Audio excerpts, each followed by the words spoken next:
So, a very blessed, wonderful good morning, good afternoon, good evening, wherever it is that you are watching us from. And it gives me so much pleasure and joy to be coming to you live again right here from our studios. And I'm so excited and happy that we finally got the opportunity to come to you after many months of being away from this program. Like I said earlier on, we used to do this program earlier with Pastor Shannon, with Canon Elphas, and Lady Pastor Bunde. But I'm so happy again that after many days of waiting and due to public demand, we get an opportunity to come to you again with this podcast on Matters Family, Matters Relationship. And I'm so excited. So wherever it is that you are watching us from, we want to give you a very warm welcome to this podcast. And just maybe for information, if you're there watching, you want to send in a question or you want to call in live, the numbers are right there on the screen. That is 01033 27096. You can call in live on that number, or you can also leave us a WhatsApp message or a question on 0722864691. And just in case, maybe you also want to leave a comment right here on our podcast. We are streaming this program both on Facebook at Tehila Zwalibanzi and on our YouTube channel at Tehila Praise City. Feel welcome. In a moment, I'll be introducing my guest. So stay around. The song you're listening to in the background is Wewe Ukoju, all right, by Pastor Mose. It's on YouTube, actually. God bless you and stay aboard. Amen.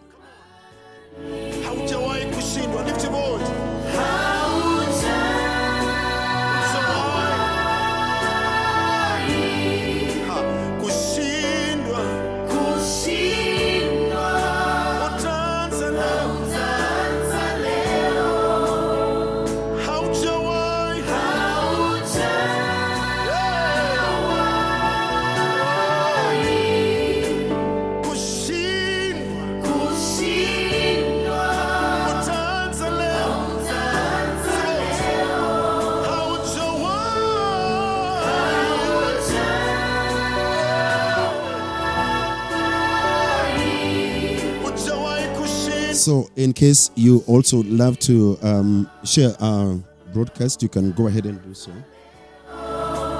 Go ahead and do so. Help us share, invite someone to be a part of this conversation. And I so much believe that it's going to be a great blessing to have you, enjoy the details of this conversation. We have some people in the audience. I've called them the single people in the audience. So I think they're here for this conversation. So we have live audience and we thank God for this great opportunity.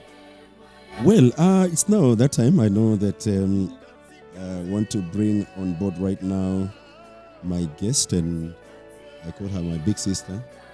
And a Charity, that is. When she begins to talk to us, I know that you will enjoy every bit of our conversation.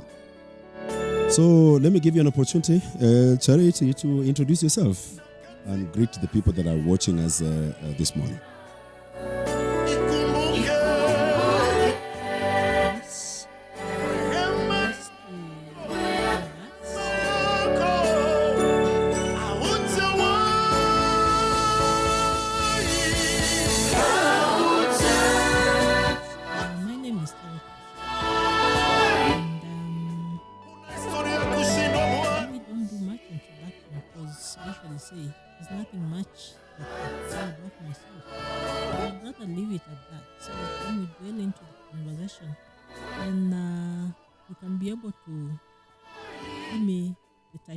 So want, but I love talking to people.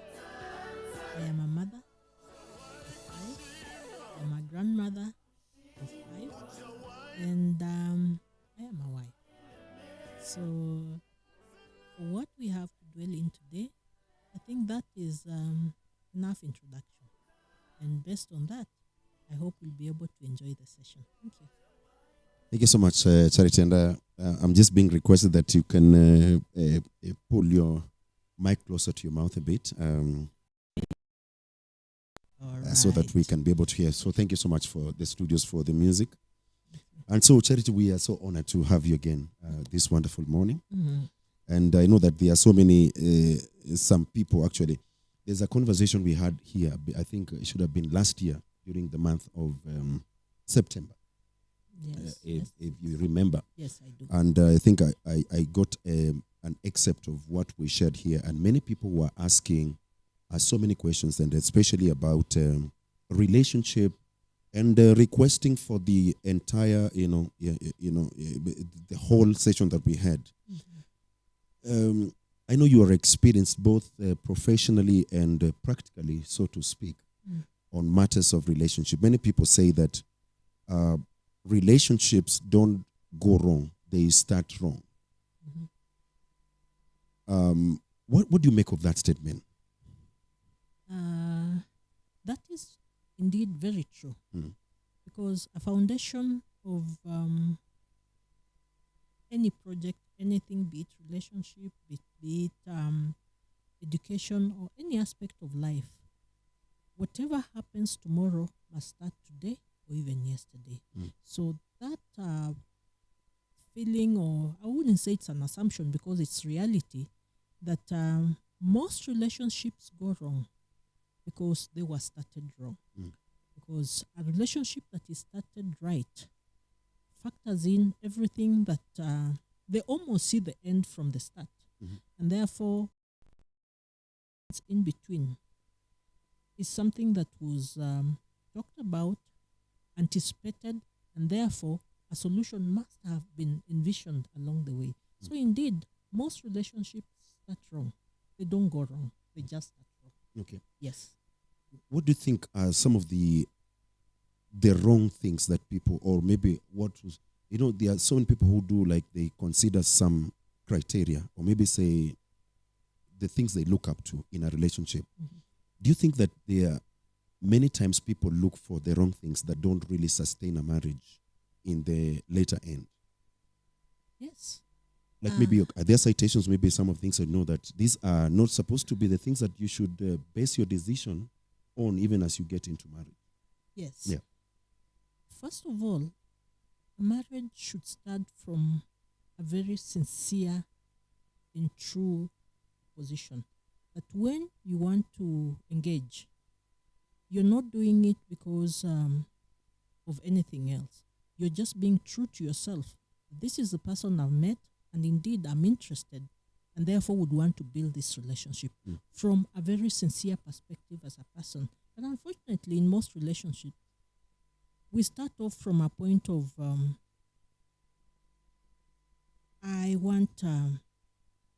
I'm attracted to this person, but I really don't know what is going to come out of it. Okay? So you get attracted to somebody because this is how all relationships begin. You begin by attraction. Okay? Whatever attracted you to that person should be something deeper than the physical. Sorry.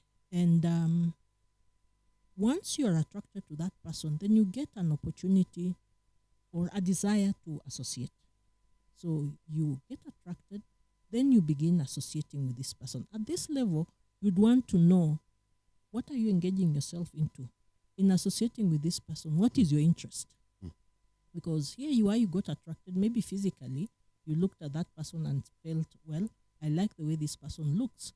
And then when you come to the next level of now trying to associate with them, you come to realize that there's something deeper and more beautiful about this person than their physical appearance. Okay. And now, when this happens, then of course your relationship goes further. And as you continue building this relationship, after you are now associating, then you now want to commit. You see, slowly relating. So as you build this relationship in all these levels, then this will make the foundation of your relationship. Because at the first level, when you're just attracted to somebody, you really wouldn't know what else lies under. But when you begin associating with this person, then you will either make it or break it at this level. Okay? Because there are things that will come up that, in the modern language, you call them red flags. But there are those things that come up and they make you feel like, this doesn't really feel right. And then there are those other ones that you assume and think, well, they don't feel right, but I think I can fix this. Now, the challenge comes in fixing what you think is not really appealing to you. And over time, I've come to learn that there are things that you cannot change in somebody unless the person is willing to change. Now, in the associating phase of that relationship, this is where you really need to be open and bring it out. See if this person appreciates your concerns, that there's an aspect of them that is not very appealing to you. Okay. And if you notice that this is actually somebody who is willing to work on themselves, because you cannot change, you can only mention or bring it out, and somebody needs to work on their challenge.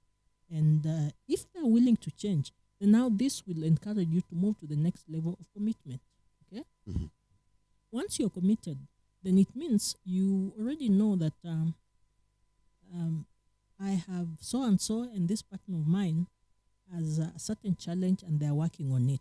So when you commit, then now you move it to a level of maybe now getting married or getting to know them more, and maybe getting, planning to have family.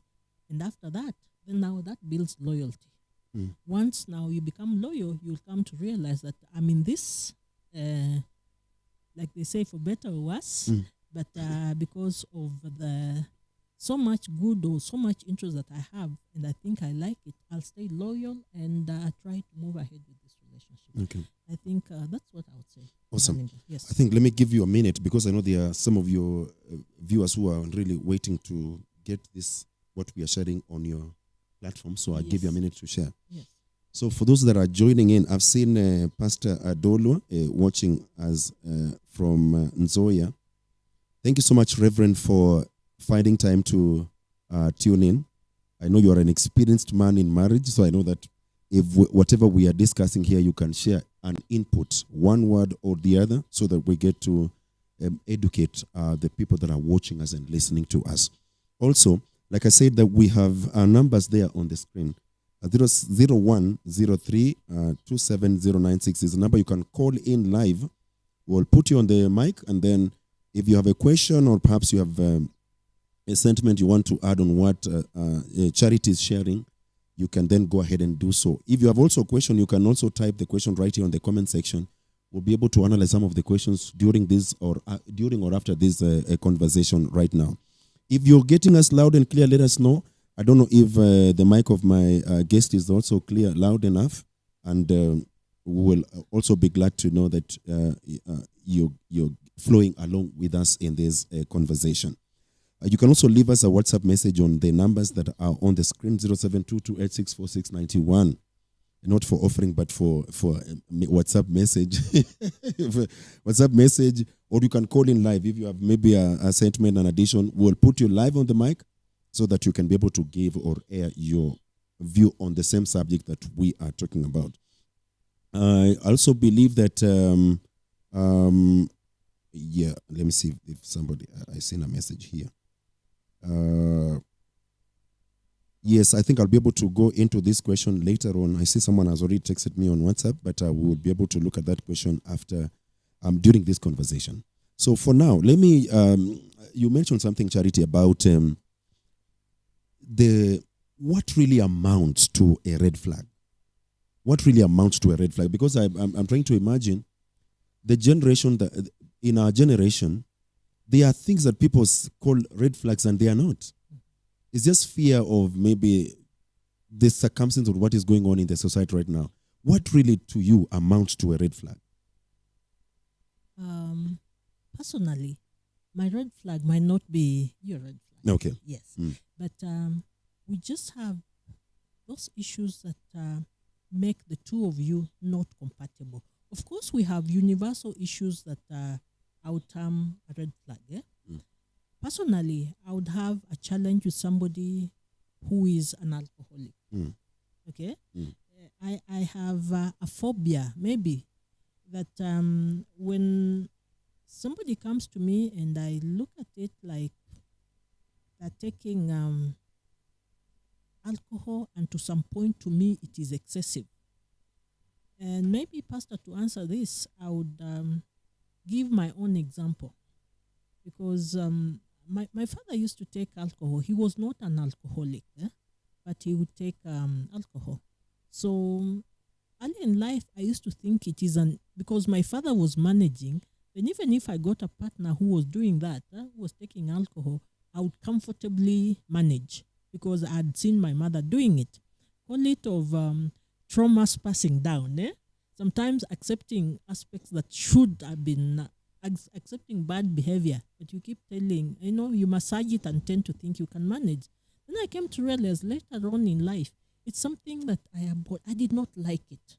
Okay. So over time, I realized that was my red flag. And anybody who would insist on taking alcohol would make me step back. Of course, you try to tell somebody, I don't like this and I want you to change. But then I realized it is something you cannot impose. Like I said before, you cannot impose somebody to stop taking whether you think it's okay. So for me, that would be a red flag. But generally, somebody who is cruel and kind, it doesn't mean they will not start with you.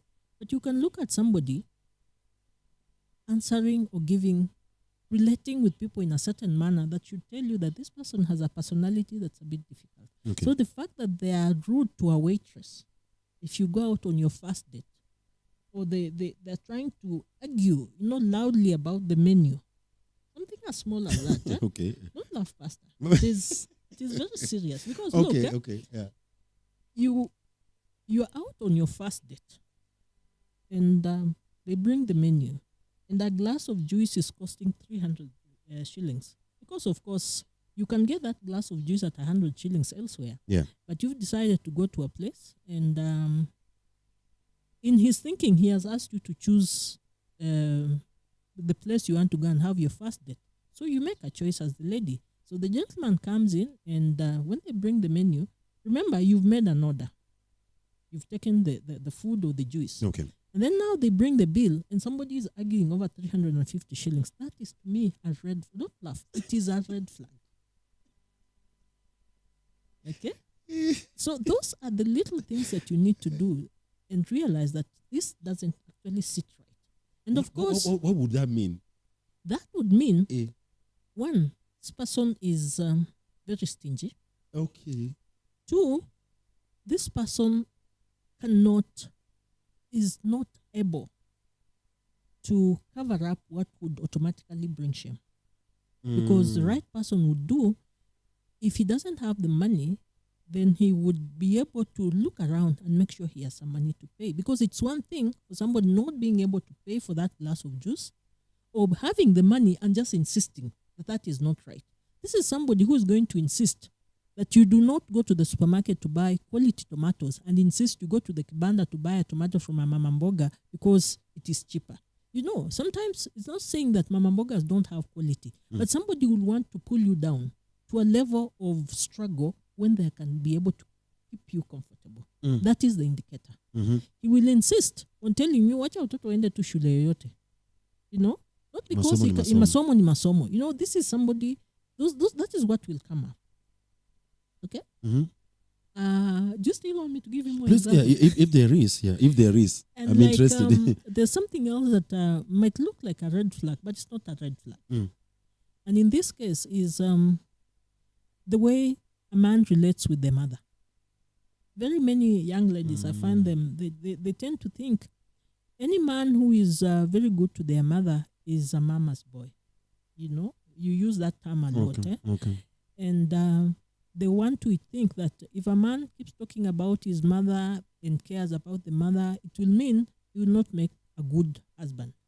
For me, that is not a red flag. And in fact, a man who knows how to take care of his mother, a man who is very attached to his mother will become a very good husband because they will see the woman in you. They will want to treat you special just like they treat their mother. So a man who disrespects the mother will disrespect you. That is how it goes. So if a man respects his mother, if a man loves and cares for the mother, chances are this man will care for you too. This man will love you too. But look at it this way, Pastor. Yeah. If my son can talk back at me, if my son can tell me kwenda huko or call me names, what makes you think you'll survive as the wife? So if you want to see what type of husband you're marrying as a woman, look at how he treats his mother. And as a man, if you want to value your woman, please make sure you do what you'd never want, what you do to all the females, your mother, your sisters. Treat your wife the way you'd want somebody to treat your mother or to treat your sister. You'll automatically become a good man.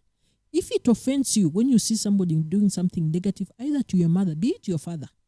If you think your father talking or shouting at your mother makes you feel bad, please don't shout at your wife. Because remember, it hurt you when you heard somebody, your own father, shout at your mother. It means when you shout at your wife, your son or your daughter will feel bad. If your brother-in-law treats your sister badly and he acts in a manner that offends you, please don't repeat what your brother-in-law did, because that means you'll offend your wife. So we're going back to the red flag. A man who is close to his mother is not necessarily a mama's boy. In fact, I'll repeat, a man who treats his mother right will treat you right. Where do you think then before I ask the next question, like where do you think they get it wrong? Is it in the competition part? Especially, I'm talking about now, talk about my wife, yes, having an issue with my mother because of that kind of care. Mm. Is it misinterpreting the care to mean abdication, or maybe somebody leaving you for the mother, or is it just supposed to read and know that the same balance I will receive is what this man is giving the mother, is the same balance I will receive? Is that the case? I think, for me, it is a lady who is not brought up well will have issues with the mother-in-law. It is the upbringing. It is your perception that you and your mother-in-law are in competition. Just remember, you two women complement this man, but you have very different roles. I've never understood why people have issues with their mothers-in-law. I've never. You wouldn't feel bad yourself? I wouldn't. By the way, maybe to go deeper. Go deeper. I should tag my son. I know he's on duty and my daughter-in-law is on duty. Yes. My son is married and he has 2 children. I think they're doing 7 years in their marriage. Mm-hmm. And this morning, my daughter-in-law sent me a photo. She's been desiring to buy, this is practical, I can prove it to you. Okay. She's been desiring to buy a dining set for her house. And last time I visited, they didn't have one, but she was telling me, "Mom, I need a dining set." So today morning, she sends me a picture and tells me, "Mama, see my little steps in life," because she is my child. Okay? That is where we begin. My daughter-in-law is my child. For me, she's married to my firstborn son and she's my eldest daughter, and that is our relationship. Mm-hmm. Not a single day has that girl done anything that would make me feel like I'm a mother-in-law. And in fact, when they have issues in her marriage or challenges with the husband, she tells me, if I want him to stop what he's doing, I just need to tell him I'm going to tell Mama. And the story ends. Yes, Okay. because for Okay. me, this is a girl that is raised right. And when she came to my home, she came into my home as my daughter. She's my child, despite the fact that she's my daughter-in-law. So it is the child you are bringing as a child. When you get married, when you go to somebody's home, you're not going there as a daughter-in-law. You're going into that family. Try and blend in that family. I know we also have problematic mothers-in-law. And I would say those are uninformed mothers-in-law, because why would you wage war on your son, on your son's wife? You cannot be your son's wife. You can never be. So why would you wage war? If you have issues that he married somebody that you might not have liked, please try and sort out those things. And if you think you don't like that lady, make sure she does not get married there. Say what you think is wrong with her. But once that person comes into that home, make sure you are a mother and remain a mother. Okay. Yeah. There's a lady that is asking a question, and I feel like maybe on that same breath we could be able to respond to. Yes. She asked a question about how do I read a future that is not apparent in a man? And I wanted to know exactly what she means. She says, assuming I got a man, because I know that maybe there are men who are presently disadvantaged financially.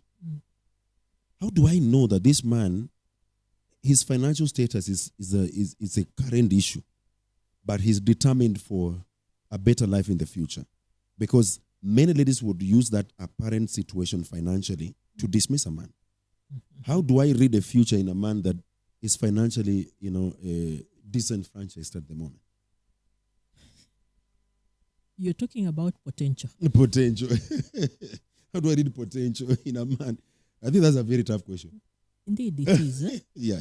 Because potential in her is finances, isn't it? I guess. Yeah. I guess from what she's Now, saying. that is the biggest challenge that we have. We're not saying we stay poor.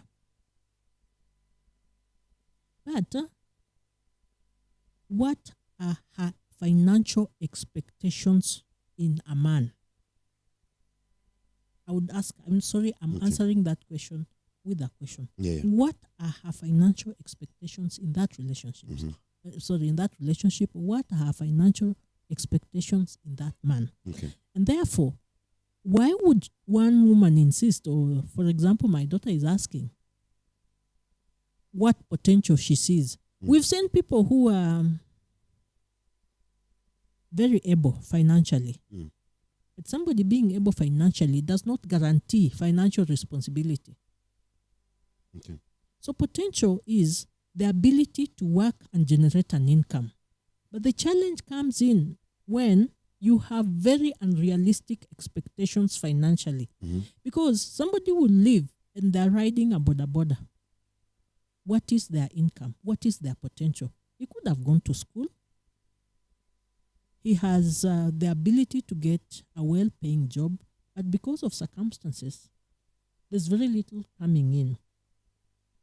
As they work on themselves, as you work on trying to improve yourself financially, how are you managing the little that you have? So for me, her problem would be more about her expectations of this young man or this man, other than his ability in providing. Because sometimes somebody has zero, but that does not mean that they like it being zero. You will move out and be able to generate maybe 500 shillings in a day from whatever you're doing. But if my expectations, I have a budget of 1,000 shillings daily, then indeed this man is not able to meet your expectations. And that is where the disappointment comes in. Because potential is anything. Okay. And with the currency, what happens to him when tomorrow he scoops a spot pesa? Are you going to look at him and imagine this is a responsible person financially? No. So to answer that question, this lady needs to sit down and look at what her projections are and her expectations are in life. And sometimes you cannot pin your financial requirements on your partner. That is where we go wrong. Okay. Say that loud again. Yeah, sometimes you do not want to make it look like your relationship is supposed to bail you out of poverty. No. Did you hear that? It doesn't work that way. So what are your financial expectations? And if you think you need a wig of 30,000 shillings and you want to peg that on making it look like your man is not able to provide, then you have very wrong expectations of life. Please sit down. And it all boils down to financial discipline. And for Pastor, you and your colleagues who do premarital counseling, please factor that in. Okay. Because there's a tendency of partners or ladies majorly thinking, I am getting married to this man, and therefore financially he has to be very sound and bring everything to the table. Not knowing no man wants to miss out on providing for their family. So when a man misses to provide for you, it does not mean they really like it. So if you have an issue and you're trying to check on how sound this man will be or the potential of this man making money, trust me, that man can have all that money. And that money can be the source of all your misery. So the best thing would be, look at how this person manages the little that you have. Then you'll know if tomorrow we get more, then it is going to be of benefit. You do not end a relationship because somebody is not able to provide for you. Or they have very little, and therefore there's no, you look at the future and look at it and feel this one can never make money. And leave that, because if there's something coming in, you sit down, you agree as a family, you budget on it, try and live within your means as you build to get what is more. His personality, his character is much better than his potential of making money. Come again? Yeah, his ability, His character? his virtues are what should be determining what you want to see in the person, not his ability to make money. A young man was... And to bail you out. And to bail you out of your poverty. Yeah. Yeah. Sometimes ladies will insist and say, kwani ananipea nini? All those things are said. But the truth of the matter is, you got married to this man not necessarily to make money out of it. If you will need money to, of course, sustain your lives, but it does not mean without that money, then there's no relationship. I am seeing that remotely. That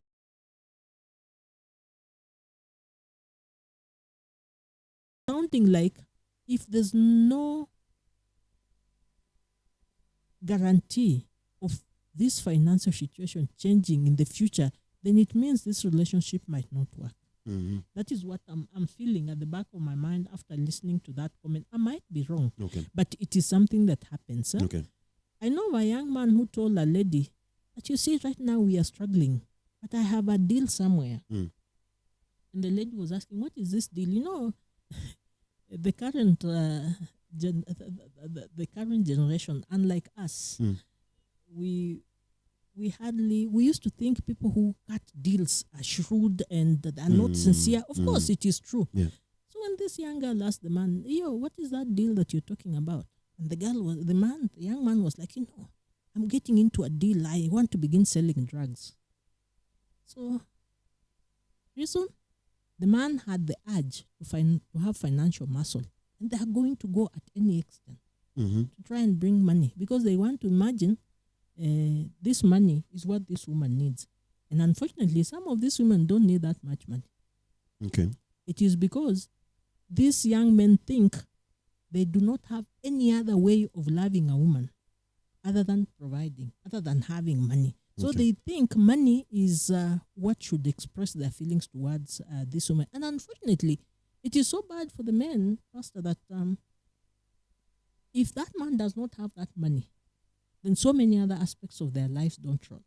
Okay. Yeah? Okay. Because they express themselves by providing financially. Okay? So when the finances are not there, that could be what there is. If there's no money in the house, then the other aspects of the marriage are affected, not by lack, by emotionally being inadequate and therefore not feeling not able to express himself as a man. I get you. Yeah. I get you. I've said so many things, but wow. she could I think I love I love the last part of the conversation, what you just said, that because you lack the money, you will fail to express yourself in so many other areas because you feel like you are inadequate. Yes. Awesome. Yes. I hope you're following the conversation this morning, wherever it is that you're watching us from. And I think many people have chosen to inbox the questions. Thank you so much. My sister, Deborah Kisongoch, is watching. An amazing friend of mine. Thank you so much, Debbie, for watching. Thank you, Sammy K, also for watching this morning. I've seen also Doris is watching. It's good to see you. We are right into the conversation, and I know that you are benefiting in one area or the other. They say that ladies ask men, what do you bring on the table? And I think one person said, I just bring myself. Because now, like, the table is set. Someone says, I will come with the table. Like, there are so many things that people expect in marriages, and I know we are here to demystify some of those things. And like I've said that you can also WhatsApp your questions. I've seen many people are really actually doing that. You can WhatsApp your question on 01033-27096, or you can also send a message, text message or WhatsApp on 0722864691. Charity, all said and done, based on the things that we have already now discussed, based on your experience and your professional, prowess.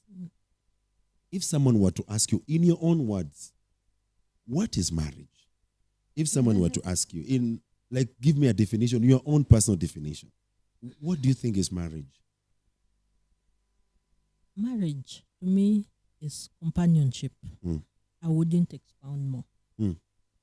Companionship. And if, as an English teacher and an Englishman, you know what companionship is, to me, that is what marriage is. Yes. It would so much in the companionship. Mm-hmm. Maybe help us unravel that companionship part. Yes. Like someone asking,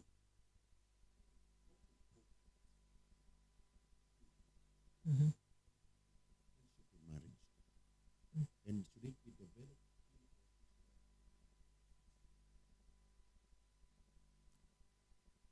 It should. What precedes the coming together?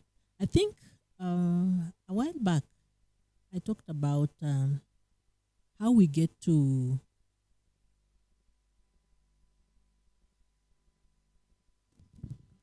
the question was not it was not gotten the question. Okay, I don't know where we stopped, but I was just asking in the definition of what marriage is. Am I clear now? What marriage is, and I think Charita said that marriage, she would say it's just companionship. So we went further to ask the next question, what importance is friendship in marriage, and should it be developed in the marriage, or it should precede the coming together in marriage? I think that's what she's responding to. Mm-hmm. Yes. I think I'll start off there. Yeah. It should proceed. Because you remember a while ago, I talked about how we get to know each other. Okay. You get attracted to somebody. And at that level, you really don't know, but there's a little feeling new that you like that person. Okay? And you find it pleasant to be around that person. Therefore, out of that attraction, that is when now you develop an association, and in associating you become friends. Okay? Mm-hmm. You could not, as you get attracted, you're just passing. You really don't know anything much. But when you begin associating, then you're building a bond. And this bond would either blossom into something bigger, or it would remain just mutual. Okay? Or if the worst happens, then another relationship will come out of that association. You can even become enemies. So yes, before now you get into the commitment, as you associate, that is now when you build your friendship. And there's something beautiful about being friends as you move on to get committed. Mm-hmm. When you are friends, you care about each other. Pastor, you are my friend. Yeah.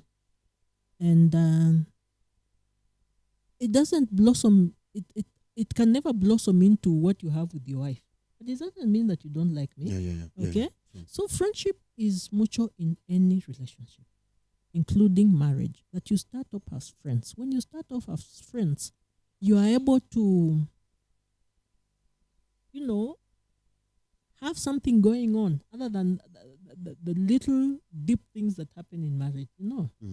How are you? Good morning. Not every couple says good morning. I know that. But when you're friends, you will not say good morning because this is my wife. You will say good morning because this is a fellow human being. This is somebody you're close to. Should a lack of friendship be alarming? Yes, because now how do you marry somebody who is not your friend? Where is the now we're going back to where's the foundation of that marriage? Wow. Yeah, where is it? If you're not friends, then you have a weak foundation. We all should start off as friends. And then from that is when now we build into the marriage or something deeper. Thank God for something called Facebook. Why do we have Facebook friends? Because it is something that is it is necessary in associating, And for me, I would have a very big problem if I talked to a couple, I met a couple, that have never been friends and they decided to get married. Because now you need to struggle being friends once you get married. Okay, now you now want to build that relationship when you're in the marriage. You want to build that friendship when you're already married. Does it work? Maybe if you're very intelligent, but it is a very hard thing. Because remember, Pastor, once you get into marriage, there are now other things that are coming in. There are other major aspects that are happening in your life. And friendship is not what you're trying to build. Friendship is what you already have. That when everything else is becoming hard and you really don't know what to do, the only bond that you know is you remember, this guy is my friend. Because I'm told love can easily fade. And friendship would remain. It's what will keep you together. They say it's the glue that will keep you together more than I love you. You're very right. Am I right? But you saw, love is also friendship. Yeah? Okay. We say love fades, but the truth of the matter is, for me, I doubt if love ever fades. It simply camouflages into something else. Okay. Yes. Okay. At my age, I would once in a while tell Mzee I love you. But you know, it is not going to be as frequent as what Pastor Moses is supposed to tell Mama. Once in a while. Once in a while. No, and that does not mean that even if I stayed for 2 weeks without talking. You're not in love? In love. In fact, wherever he is, and if he's not around, even if I stayed for 2 weeks and not call him, that is not an issue for us. He will not doubt that I don't love him. So for me, love doesn't fade. In fact, for those ones who think they're in love, wait when you get older. That's now when you realize you really love this person. But you don't need to say it. But it is so real and so strong. And that's why you see older couples look like they're much, much more. Look at an older couple, a couple that is over 70. And they're still together. They just watch them. They're even closer. Nobody calls the other person Han or Babe, or they don't. But just look at them, the way they live their lives. I'm a very lucky person. My mom and dad are still alive. Wow. Mom is in her 70s and dad is in his mid-80s. Okay.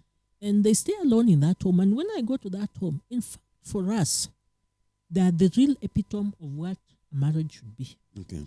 And just to inform you, my father is even polygamous. And my mother is the first wife. Okay. But when I look at my mom and dad, there are two people who are very much in love. They have their differences. And very often, my mom is the one who makes a lot of noise. But dad will obvious, just keep quiet That's and obvious. look at her and do. And you'll think he'll go anywhere. So when they're home, you'll find they cook from the sitting room. They have like a small maker. Because they're old, they don't go to the kitchen. They have workers there, but they sit there. So dad will move around, bring his sufuria or a jug, and they boil him his water. He will sit there, take his hibiscus tea and all that. And they're just there. They might not be talking. But you see, you just look at them and ask yourself, I'm 59. Where am I going? Then you tell yourself, what have these people been saying all these years? And they're just there. So love does not change. It doesn't fade. It just doesn't fade. takes another shape. It just takes another shape. Depending on how you nurture your feelings towards each other. Okay? All right. Yeah. That's amazing. I think so says. Nurture your friendship with your partner during the earlier days so that as you move forward and now commit, you're already friends. And remember, when you're friends, you'll share your fears. You'll share your concerns. You'll share your dreams. And therefore, at that level, you're able to understand at least begin understanding each other. Okay. Yes. That's very amazing. The older people, I don't know whether it's supposed to be like, where am I going if I live here? Or is it just a resolve to stay together? But I want to believe that the older people get, the closer they become, and the sweeter life becomes. But I think most of the times, it is built on the foundation of what we call the friendship. If you're not friends, how would we help a person who is? Sometimes I look at, especially when you go to the village, you meet people and you just wonder, like, is this wife and husband? The way they live, they just like it's like, this is my neighbor, though we live in the same house. Is there a possibility of people building friendship from right there in that mess. And let me call it mess for lack of a better word. Mm. I'm already in. I don't know whether Pastor Keston is asking me whether the sound is clear. Are we okay? All right. Like, is there a solution? People are already in, but there's no, that thread of friendship is not there. It's something that can be cultivated. This now, I said it will all depend on how well you nurture your love from day one. Along the line, remember it's a journey. Along the line, there are very many challenges that come into a marriage. Yeah. And that now would explain why you are in that home and you live like your neighbors. Why you are in that house and you don't share a bedroom. Or even if you are in that house, you will find that when the lady makes a meal, the man is not factored. No, it is a dysfunctional relationship. Yeah. So we are not saying. What do you mean by man is not factored? You just said they live like a neighbor. Okay. Yeah. When your neighbor is on the other side of the fence, do you really bother how they will eat? No. So what there is the lady will find, especially now in the older couples, you'll find that the lady most of the time will be inclined towards the adult children. Yeah, she would go to her son's house and have a meal. And Mzee is home. Nobody's really bothering whether his meal is done, his clothes are washed. We see this a lot in some of these homes, and usually those are dysfunctional families. We are talking about functional, realistic, successful marriages. People will sit where they will be old enough and they can be able to express themselves in a very beautiful manner. What happens in cases where we end up getting dysfunctional families is because of the many conflicts that come in marriage, unresolved issues, and very often somebody decides to say, where am I going to? Like you said, I will stay here and take care of my children. And along the line, one partner is detached. You know, you just remind me, I think recently I had a conversation I was trying to advise a lady, a young lady, and there was an older lady. So I was trying to tell this young lady, you should be able to ask this older lady why she's been, like, I asked her, how long have you been in marriage? And she said, long enough, like over 20 years. I was telling this girl, you should be able to ask this older lady how she's managed to be in marriage for over 20 years. So after this young lady left, the lady pulled me aside and said, do you think I'm in that marriage because I love this man? So I was like, before the young lady, she was like, this was a hero. But when she pulled me aside, she's like, do you think I'm there because I love this man? No, I don't love the man. I'm there because of my children. Yes. So along the line when we get married, very other issues arise, and they're usually very weighty. You might realize that this friend that you've been seeing was, after all, not what you really thought they were. But they're still your friends. And here you are in a marriage and are trying to now see a slightly different person. And this different person is really not what you like. So now the issue now comes in the normal word of ndoa ni kufanya nini? Kuvumilia. Okay? But I always tell people it's true. Ndoa ni kuvumilia lakini ndoa si kuteseka. Those are two different words. Naweza vumilia lakini si lazima niteseke. What's the line? Yeah, so what's the line between kuvumilia na kuteseka? What is your hard? My simple word, I always tell you this is my punchline. Choose your hard. What are you choosing? Because sometimes kuvumilia is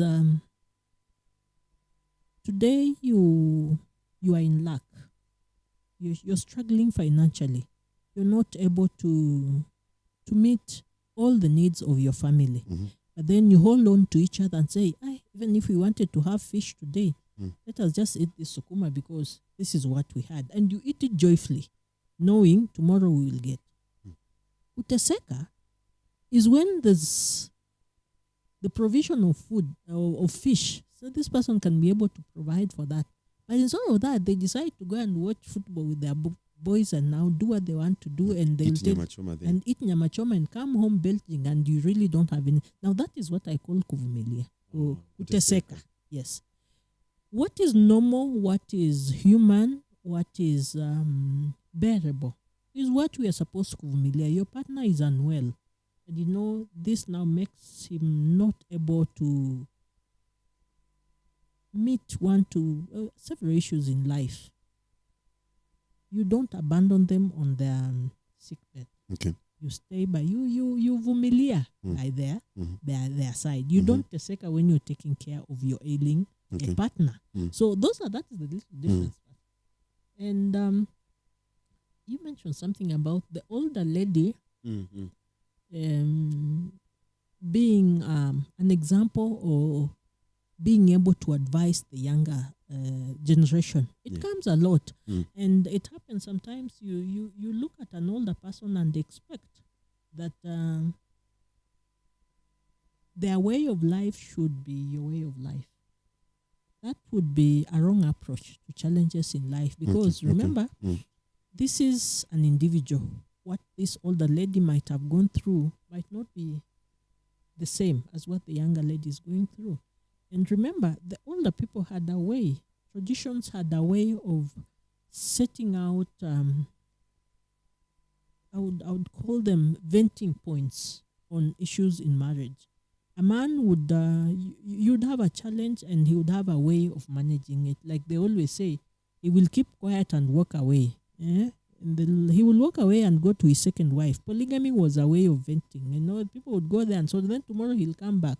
Of course, you'll make noise because he slept at another woman's home. But at least he did not stay in the house to batter you. What is happening currently? When challenges arise in a marriage, we have very limited ways to vent out our frustrations. So the younger generation now need to up their game.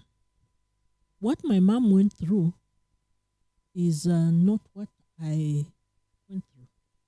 And currently, if a man had to marry 4 wives like my father did now, the current the ladies will not leave. You'd rather say, I'd rather move away and bring up my children on my own than stay in such a...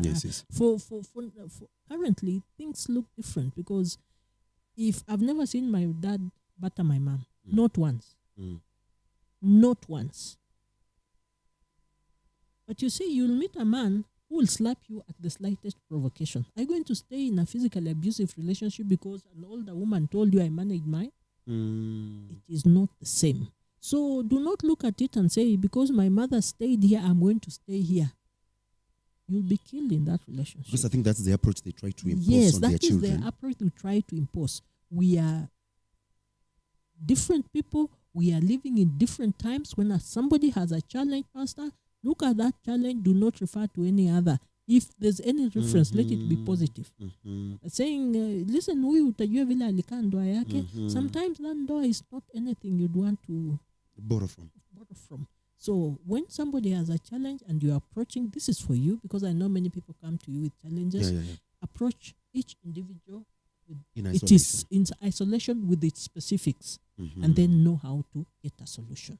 That now works. You said a statement that so like polygamy was just an excuse of, I have an anger issue and I don't want to beat you. Not necessarily. That's what you said. Yes, it was a way of... people would marry for different reasons. Okay. But when you have an issue with wife A, you would try sorting it out, but you had a way of not continuing with that anger by going to wife B. Yeah. People married for several reasons, but in managing or mitigating the issues that were in marriages, that was it. Let's look at this example. And somebody will down and say, Charity is advocating for polygamy. I am not. I'm only saying then, and it came out because of the older lady. That, for example, the example the pastor gave of the older lady and the younger lady. Yes. Then I told you, in the older days, it was very easy for a man to move away from conflict, because they had a place to go to. And like now, they cannot move away from that house. That was an example. And indeed, if we go to some of the traditions that we had, modernity and, of course, Christianity has come in. And when we get married, we mix cultures. Yeah, you want to go to church and get a white wedding, but at the same time, you want your rasho. Sorry to use that word because it's now the standard way of saying the cultural marriage. Yes. So we merge cultures, and you're marrying a Bukusu man.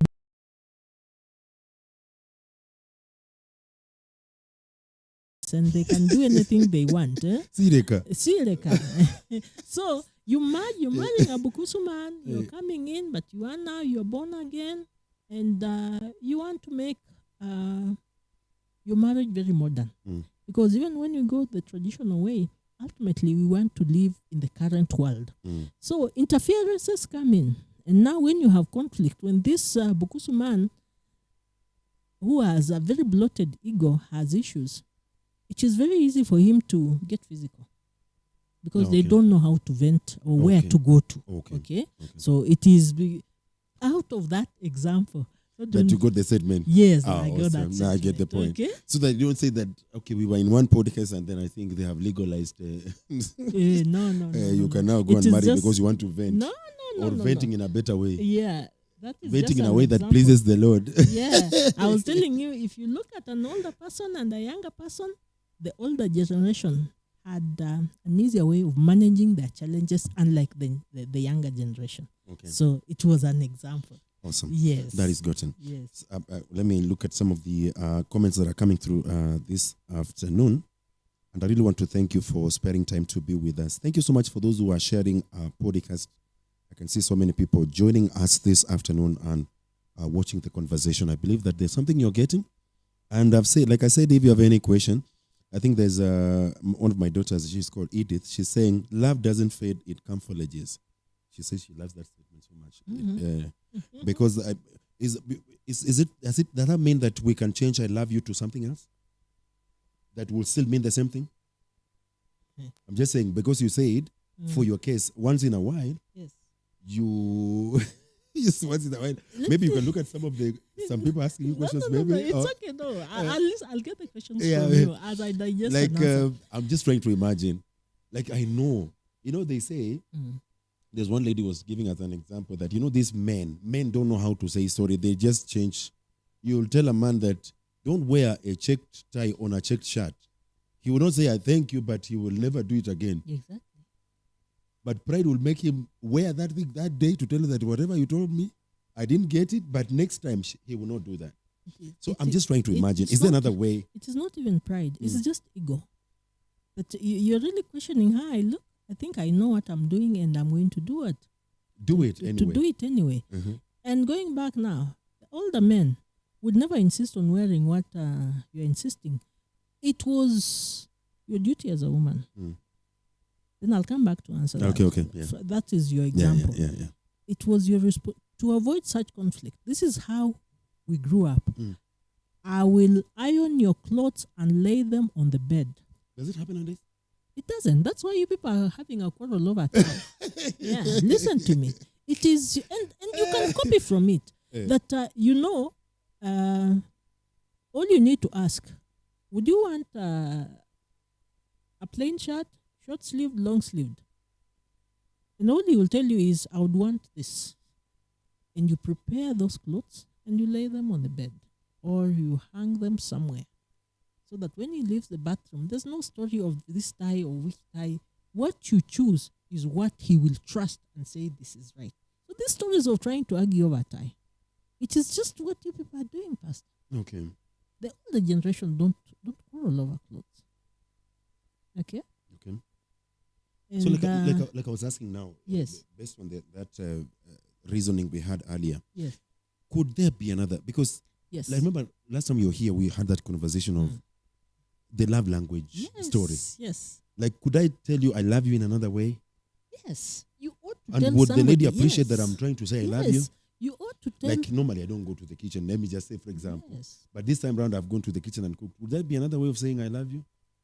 Well, we are going back to what I said. What is it? Yeah. Why do we insist on telling people I love you? why don't you just show that you love this person? Okay. And you can insist and write "I love you" 1,000 times, but if your actions do not match Yeah. What you've written. what you have said, that does not mean anything. True. I have, Pastor knows me more. I'm one person who I talk a lot, but sometimes I am very brief and very short. For me, if you are a woman and you do not respect your man, you do not love that man. Full stop. Say it again. Take For a breath. man, Yeah. respect is equals to love. Love. Full Stop. You can go around it. You can babe the person. You can "I love you." You can "darling." You can you can do all the things that you people do. You can send 101 emojis. But the truth of the matter is, if you do not respect that man, you do not love that man. Because it is the respect you have to this man that will lead you into submitting to this man. And therefore, Pastor, all said and done, learn. If your wife, all girls, all ladies, learn to respect your men. When you respect your men, you love them. These stories of "babe, I love you, darling, I'm doing this." Then we go back to what Pastor was asking. The last time we were here, we mentioned briefly about love language. Because But someone is agreeing with you, saying that totally agree that if actions don't accompany the words, then it is zero. it is. Thank you so much, Debbie. Yeah. There's a statement you said that respect to if a woman doesn't respect a man, she doesn't love the man. No. Go sit down, do your research, sit down, watch, observe, and then come and tell me if a woman who does not respect you actually loves you. Even if you thought she is jumbo in bed, nothing. It bottles down to just basic respect. Maybe someone would ask Charity, what is, like, I think the ambiguity in that word respect. Could there be simpler words you could maybe, or gestures that would tell a woman loves a man respectively, like you say? Are there smaller gestures that you could maybe highlight for someone who may not understand? To what on how you would express yourself. Because like in Uganda, maybe kneeling down is respect. I'm just trying to imagine. Well, I would not agree with you totally. Okay. Because for me, I know that is more cultural, and it is. It doesn't necessarily mean that when a Ugandan lady comes to kneel before you, it is respect. It is what society terms respect. Respect is how I relate with you, how I talk to you, how I listen when you want to talk back to me, how I manage you in your weakness. That when I notice you have done something that I really don't like, how I manage our arguments. My keeping quiet or remaining soft in a relationship or in that marriage does not make me a weak person. And that is one thing people don't know. As a woman, when you're soft, then as much as you'll massage your man's ego, and he will feel that my woman does not talk back at me, she does not shout at me. When I talk, she listens. She's kind to me. Those are the things that will make a man feel respected. That when I even don't agree with your opinion, I will sit down and find very wise words to tell you no. I will not shout at you and say, "Kwani hiyo nayo ni nini unaniambia?" But that actually doesn't mean that any man has to be respected. A man that is worth a woman's respect is a man who respects themselves. That is how you earn now this other person. So it is not just simple. You'll tell somebody, lazima uniheshimu. Hapana. You as a man, you have to carry yourself in a manner that you will attract, that will earn that respect. You don't make foolish decisions and you expect your woman to just respect you because you're the man. No. Respect will come when I see a wise man. When I see a man who makes me very secure. A man who does not make me feel that leo niko hapa na kesho naweza kuwa niko huko nje. That is now how I earn your respect. A man who will make sure that he will ask how my day was or what the children are going to have for breakfast, even when he does not have. The point of him saying, unaweza kuwa nakafuliza kwa simu yako. Kama hatuna maziwa asubuhi, it doesn't mean that he came with a whole dozen of milk. You see, a man who will program and plan for us, make us feel that we are part of him. Even in his meekness, he will earn a woman's respect. Okay. Sir, it is not about respecting somebody who does not respect themselves. And this includes a man who sleeps in every woman's bed will never earn respect from any woman. Okay. Because as much as men think they are conquering because they have several women, it is a very big weakness. You might have it because you're young, you're mature, and you're doing it with every other, but these women will never respect you because that's the only thing you bring to them. Okay. And over time, they will tell you, kwani wewe ni nini, wewe ni bwana wa kila mtu. It is a very disrespectful statement. True. But you see, it is the truth. It is addressing your weakness. So a man who keeps himself, a man who has order in his life, will automatically earn respect from the woman in his life, and therefore, any person looking at it, anybody coming to that home will see a lot of love. And you'll look around and feel, this woman loves the husband. But in real sense, the man has earned the respect. Yes, the man has earned the respect. Okay. I know of a couple, and somebody made a statement, and this lady had died. It was very true that you would go to that home, and this lady, even if she was asking for some milk to make you tea as a guest, you would never know when she has told the man that hakuna maziwa. But somehow they have a language. They know how, they will signal na maziwa itatolewa, mzee atatoa kashilingi kake kidogo, and the lady will move away and just bring even when, no stories of shouting and really bringing out everything, that people know that in this home there's lack. A woman who respects you will make sure she covers you. She will clean those shoes without you telling her to clean them. She will make your favorite meal without you insisting that kwa hii nyumba mnapika cabbage peke yake. You will not insist that she has to submit. She will submit willingly because you have earned her respect. How do I tell my wife that there's too much salt in the vegetable without really having to process it? Well, it is simple. You would say, for example, hey, today, leo kimeniramba nini? I'm not able to really accommodate this. You make it look like it's a joke. But when you bring it out in a manner that will intimidate her, because like, I am sure... Hapana. When you say that, where is the ngombe? We are the ngombes now. Automatically, we are the ngombes. That's what I'm saying. That's a very hard joke. Okay? Just say, about it. And then the thing is this, But you can say like, na leo hii ilikupita hii. This because she did not do it intentionally. We cook, and sometimes when there's a lot of we overmeasure, it is sometimes accidental. Okay. Or you could tell her, do we have any potatoes in the house? And she says yes. Naambia, hebu tudisha hii chakula, weka viazi kidogo tupunguze chumvi. You make yourself part of the problem. You don't say ngombe because it means then you know what will happen when you say ngombe leo wako kwa hii nyumba.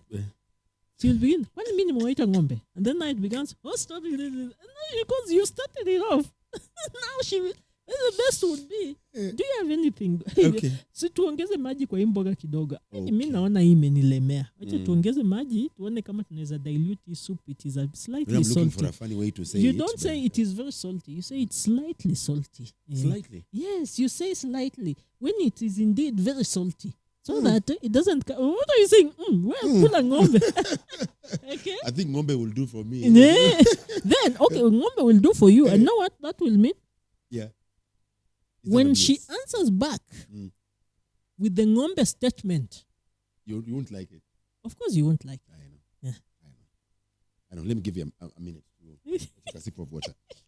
Can you play some music? Thank you so much again. I really want to appreciate you for joining us. We are almost coming to the stretch of our program. I've seen quite a number of people who have left their comments, and I thank you so much for your kindness and being with us. Pascal Jose, I don't know. I think that should be Pastor Pascal. Yes, he's watching from Timbuktu. Hey, whatever that is, but I'm good. You're watching from Timbuktu. Thank you so much, Pasi, for tuning in. I've seen Okello, Holiness. You say your lives and together with Brother Dan. I don't know which Dan it is, but thank you so much, Jose, Holiness, for watching. Marriage ni kuvumiliana si kuteseka. That is from Edith. Thank you so much, daughter, for also leaving a comment. That's very clear. You're leaving that.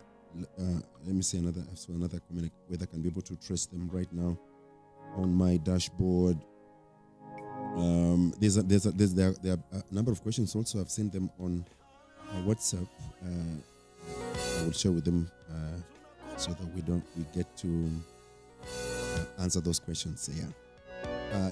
From our live audience, if there's someone also who has a question, there's a microphone over there. You can also be able to ask the question. I'll give you an opportunity to ask the question. Yes, I've seen one person there with a question. Is it difficult to get that question from the live audience? And before we proceed, go ahead and ask the question. Thank you, sir, for the opportunity. Now, you've spoken so many things, and I have just one question. What spices up marriage?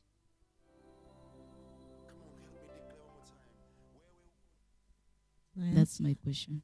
Okay, fine. Go ahead. It is good to spice up your marriage. But like I said, we are individuals. Huh? What might be ideal for couple one might be very different for couple two. So I always say it is good to come up with what you expect. Know what you expect from each other, okay? So that when you want now to bring on board what would improve your marriage, you both know what your partner expects. Let's say you want some alone time together, because alone time as husband and wife actually spices up that marriage. You might be having children, but because when the children come in, then we are more of daddy and mommy. But now when you want your alone time is me and him, okay? So how do you do it? You might plan for a holiday if you have the ability to go on holiday. You could create your alone time that when the children are asleep, then we have an hour or two. Even if it's not necessarily in our bedroom, you sit and just talk and catch up on each other and remind yourself that it's just life is about you two. So for me, quality time together, you and your partner bonding. I am a very good believer in mealtime, special time or mealtime or special meals, because for the sake of spicing up what you two have. So sometimes we know it's very expensive to go away or go out, but when you know what the little things your partner enjoys, that is what you emphasize on. If he enjoys his breakfast done in a certain way, every time you do it in a special way, it will not need a lot of time, a lot of money, a lot of indulgence. That you prepare that meal in a way that makes it very special for you and him, okay? Even when the babies are there. And sometimes, even when you're together, I'll talk about mealtime, because for me, I deal a lot with people who don't have a lot of finances, people who are the average family. How else do you spice up that marriage? Yes. That when you're serving your meal, let your partner feel special in that small moment, okay? When you're seated there watching TV, let your partner feel that small moment, that special moment. You're seated on a couch, maybe the babies are there, you want to watch a movie and all that. That is how you spice up your marriage. And above all, improve on your conversation. Talk to your partner. Even if you don't talk to him the whole day, at the end of the day, even if he's distant or away, just a small text of telling him, Han, good night, or we have been okay, our day was okay, I hope you're well wherever you are. Lakini kama ako nyumbani, create some little time just for the two of you. And that will help spice up your marriage. But when you're able, then go into the bigger programs on how to want to have time for yourselves, just the two of you. That's what I would say. Okay. You can take a walk, but above all, try and always communicate. When you communicate, it will automatically bond you. You will bring out what might be challenging you, or you will be complimenting each other for the far that you have come. Have I said anything, Mommy? Yeah. Yeah. Perfect. Thank you so much. I will take about 2 questions, Charity, and then I think we'll be able to call it a day. But this is a healthy conversation. I hope that you are enjoying wherever it is that you are watching us from, either now or later. Just feel free to leave in some of those questions or comments, and then we'll be able to look at them as we proceed with this conversation.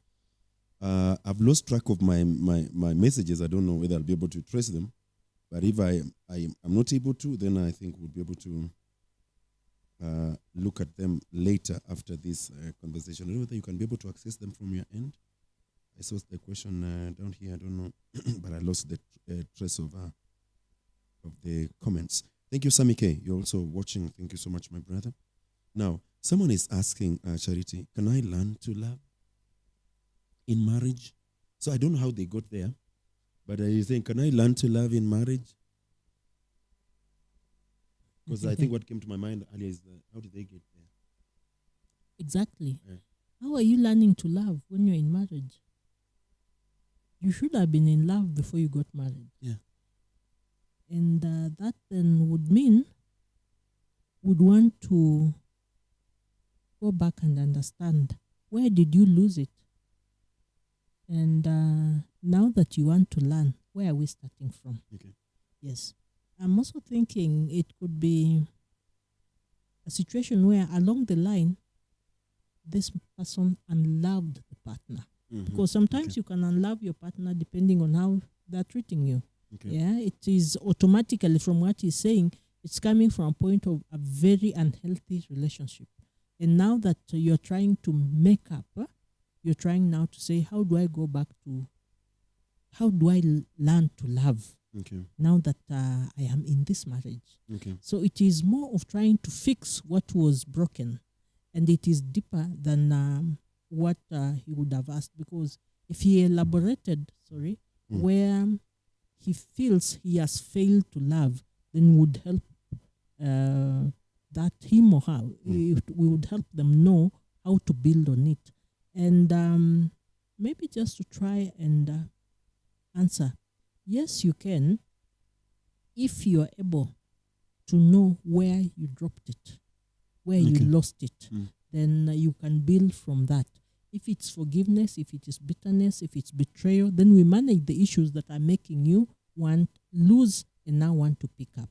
Okay. So for me, if that person is married, then it means along the line, something negative happened and they unloved their partner. Mm-hmm. And now they are trying to reconcile and therefore build what was lost. Mm-hmm. And it is true, you can, but only knowing what you lost. You can only correct when you know what the mistake is. Oh, sure. Yes. Okay. So once you know what created the difference, then we help you manage where the problem is and you build yourself from there. Awesome. Yes.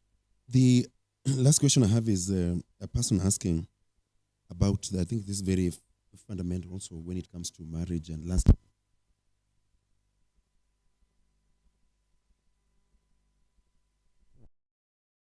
No. Just return and get the mic. Return. It's okay. Everything is okay. Just return the mic there. Yes.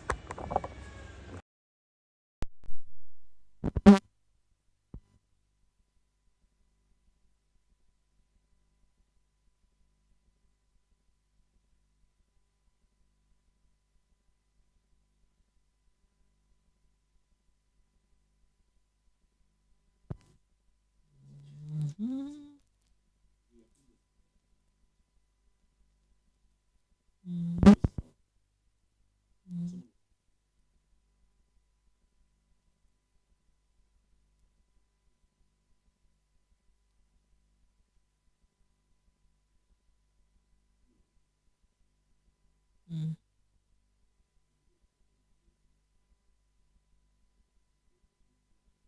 Or to just follow up to get to know from which family I am marrying from. Mm. Is it important? Or what is important is we are in love. That's all that matters.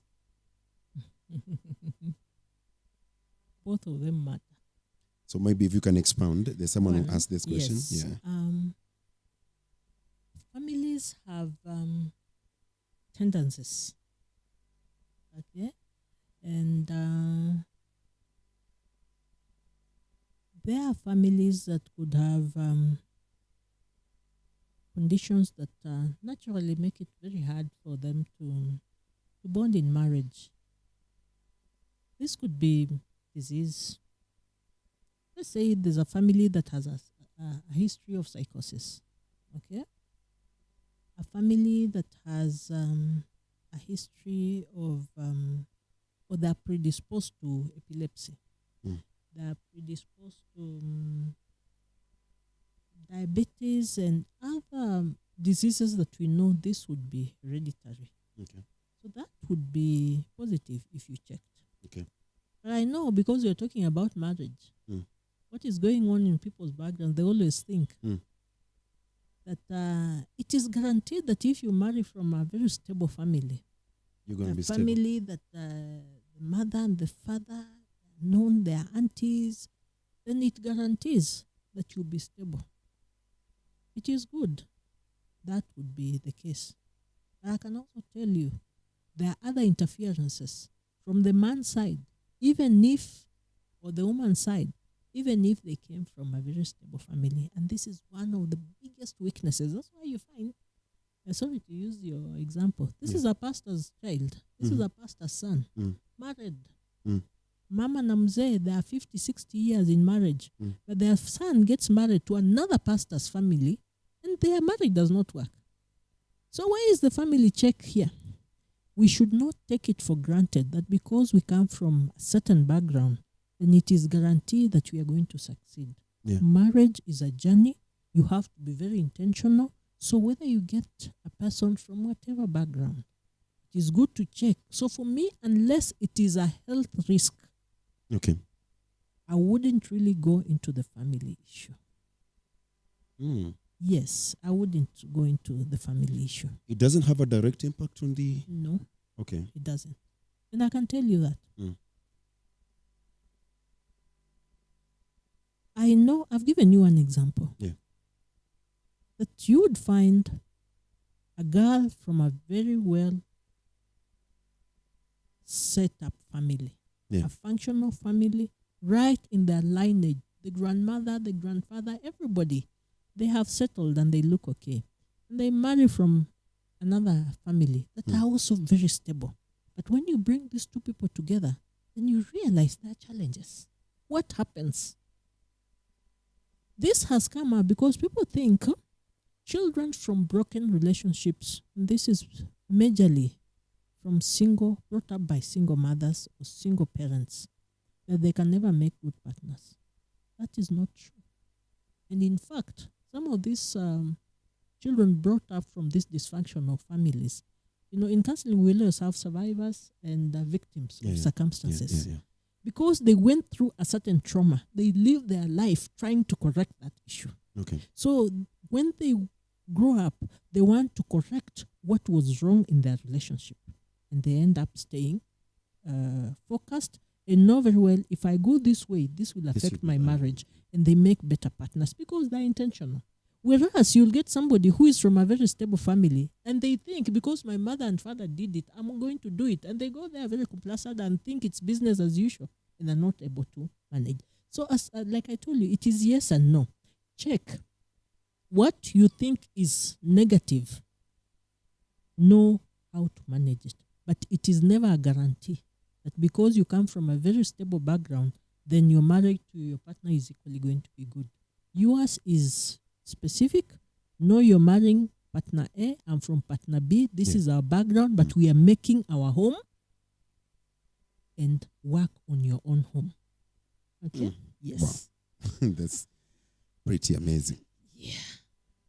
Well, we've had such a good conversation here with Charity. We are just beginning. I know that there are quite a number of questions that I may not be able to, and some of them are really preferred that we begin with them, maybe when we come in our next podcast. But I really want to thank you, especially those who are able to leave a message, those who shared the podcast also, and those who texted in on WhatsApp, and those who I've not seen anyone who called, but I really wish that someone would call in. I was going to look for Reverend Adolwa, and I really don't know if I would be able to get him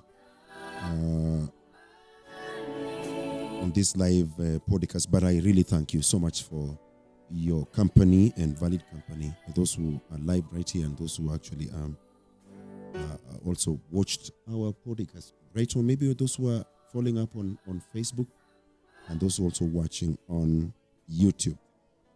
We are just beginning. I know that a lot more is developing. I know we'll be able to handle quite a number of topics with my elder sister, Charity, and I know that it's going to be a blessing. If you're a couple, maybe there are things that you're struggling with, this will be an opportunity. Maybe you can come here if you are able to come live and be a part of this conversation live here in this audience.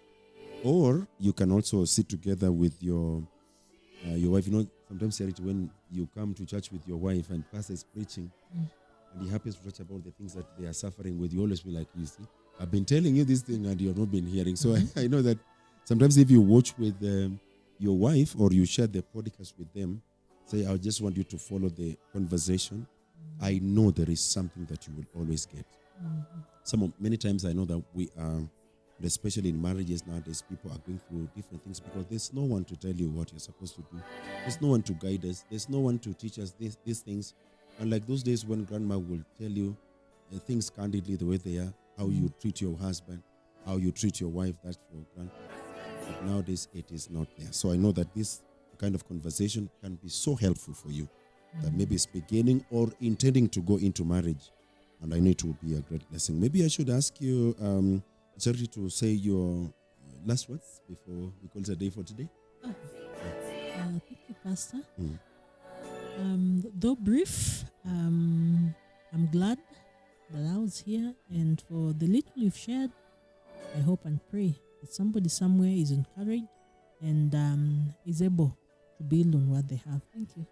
Awesome. And so I really want to thank you also again. Remember, the conversation is still going on. We might actually stop the podcast now, but I know the conversation is still going on, because at every time you get to watch this podcast, be free to share in your comments or your sentiments, or maybe your questions. We'll be able to look at them in our subsequent podcast. Maybe today, next week. Thank you so much from us. It is Pastor Moss. Thank you, and God bless you. In the background, you're listening to which song is playing in the back? I cannot be able to hear the song. I know, but we are listening to a song by Cedars International. Yeah, awesome. The song is Haujawahi Kushindwa. I know that your marriage also, Mungu atakusaidia. Mahali popote pale huko Mungu atakusaidia. Hakuna kitu Mungu hawezi fanya. Unaweza kuwa sasa hivi mnalia, but I know the future is bright. As a pastor, I know I always tell people that the position you are right now is the least you can ever be. The future is bright and great. The better days are ahead of you. So don't give up. Keep up the fight. The future is bright. Thank you so much. God bless you. See you again next Wednesday at 11 for the next podcast. Shalom. Yeah. Inside.